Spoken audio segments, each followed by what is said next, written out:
everybody. I have come to the beach today and I even built my own sandcastle. What do you think of it? But there's one problem. Whenever the tide comes in, what do you think is going to happen to my sandcastle? It's going to be swept away. The water is just going to wash my lovely sandcastle away.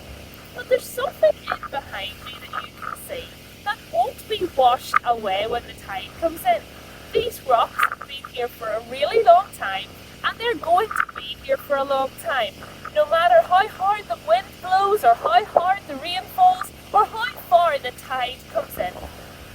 In the Bible, God is described as one of these two things. Can you guess if God is described as sand or as a rock? Let's see what the Bible says. We have used this verse before. It's Psalm 18, verses 1 and 2. I love you, O Lord, my strength. The Lord is my rock and my fortress and my deliverer, my God, my rock, in whom I take refuge. Did you hear it? Not once, but twice.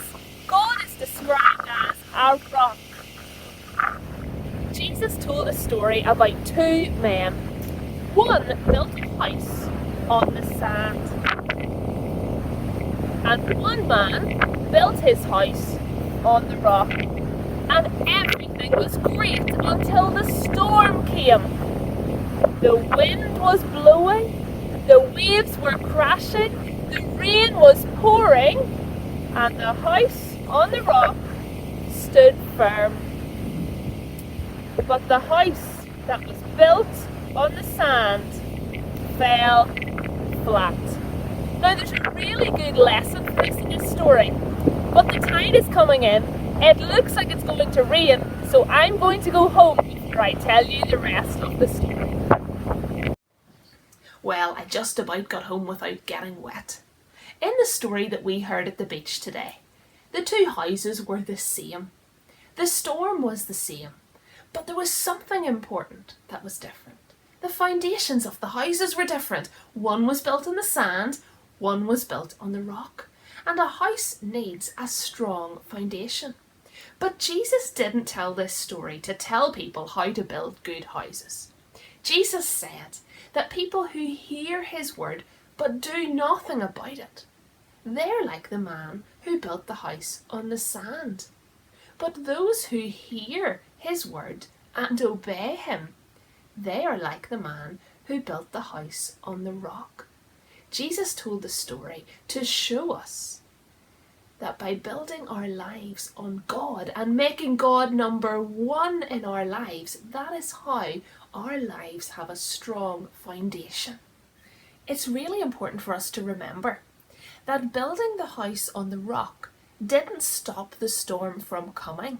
The same storm hit that house, but that house was able to stand strong because it had a strong foundation.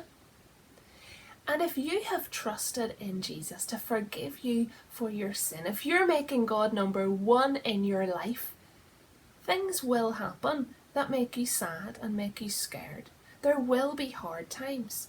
But if you're trusting in God, you can trust him. He will be your strength. He will help you to be strong during those times.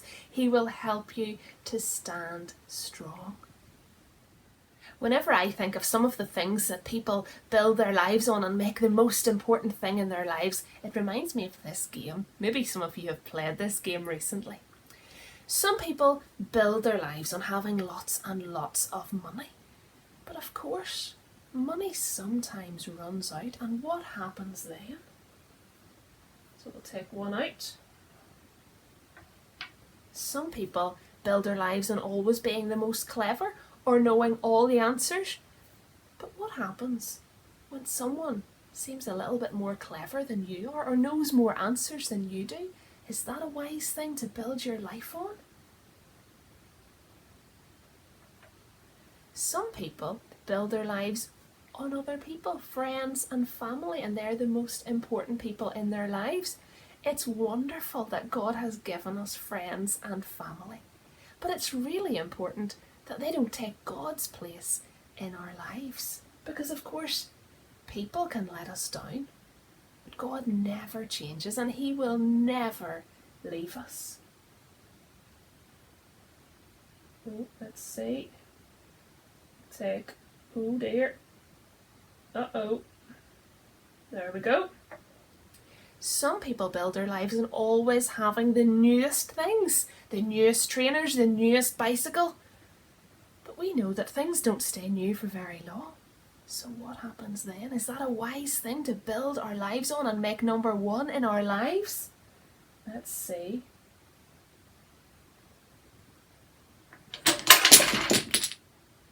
That's what happens when we build our lives on the wrong things. When we don't make God number one.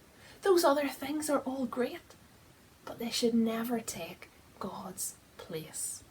When we build our lives on God, our lives have a sure and solid foundation. That means that whenever difficult times come, we know that we can always trust God. He will never, ever change. Today we have learned that God is the rock. We can always depend on Him. We can always trust Him. Will you make sure that God is number one in your life today?